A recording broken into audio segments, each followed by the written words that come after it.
আব্বু রাতে খাওয়া লাগবে না?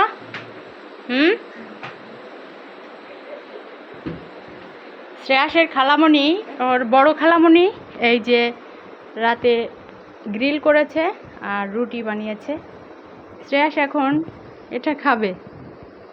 ওরে বাবা, কি খাচ্ছ? এটা কি আব্বু? আব্বু কি এটা? কি খাচ্ছ? কি খাচ্ছ? রুটি বলো, রুটি। তুমি তো সুন্দর রুটি বলতে পারো। একটু একটু করে ছিঁড়ে খাচ্ছে।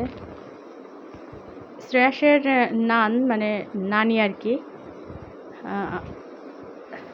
শ্রেয়াসের নানি প্রতিদিন রাতে রুটি বানায়। আজকে সবার জন্য বানিয়েছে। আর বড় খালামণি চিকেন গ্রিল করেছে, তাই এখন শ্রেয়াস খাবে। আব্বু ভালো? ভালো আব্বু? ও ছোট বাচ্চা, ও হয়তো বেশি খাবে না, খুবই সামান্য খাবে। তারপরেও ওর সামনে যদি সাজিয়ে কোনো কিছু দেওয়া হয় ও কিন্তু খুশি হয়। এবং দেখেন একা একা হাত দিয়ে ছিঁড়ে খাওয়ার চেষ্টা করছে। এখন থেকে শ্রেয়াসের সামনে কোনো খাবার দিলে ও কিন্তু নিজের থেকে নিজে হাত দিয়ে খেতে চায়। দেখেন, ও ছোট বাচ্চা, ও ছড়িয়ে ছিটিয়ে ফেলবে, তারপরেও এইভাবেই শিখবে।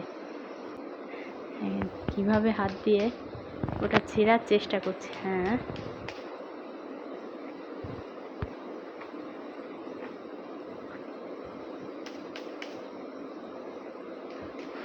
কি শোনা? খাও, গালে দাও। এই তো, হ্যাঁ হয়েছে, খাও।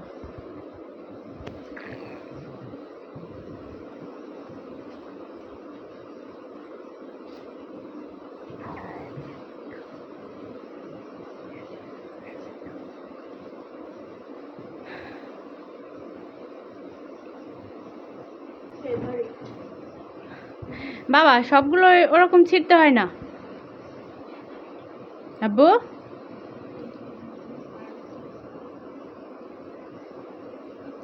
ও মাংস রুটি দিয়ে ধরে বড়দের মতো ছেঁড়ার চেষ্টা করছে, কিন্তু ও ছোট, ও পেরে উঠছে না।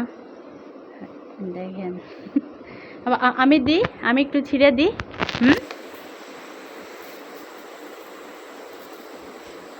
আমি দিই, হ্যাঁ দাঁড়াও, অল্প অল্প করে বাবা। এই যে এই যে এই যে আমি দিই, এই যে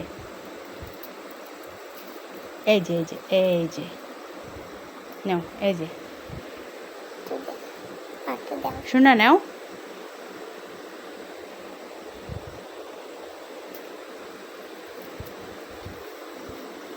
নাও নাও নাও।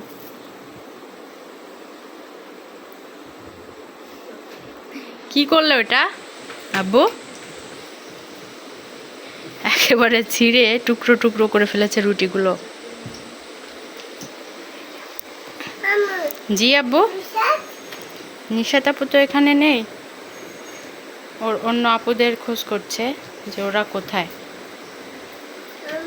জি, তুমি খাও, ছিঁড়ে খাও। অল্প নিতে হয় বাবা। এ বয়সের বাচ্চারা কোনো কিছু নষ্ট করবে, কিন্তু তাই বলে তাদের ধমক দেওয়া যাবে না, শিখিয়ে দিতে হবে যে এভাবে খাও বা এভাবে খাও। ওরা আস্তে আস্তে শিখবে সব কিছু, আস্তে আস্তে ওকে খাইয়ে দিতে হবে। সবাই ভালো থাকবেন, ধন্যবাদ সবাইকে।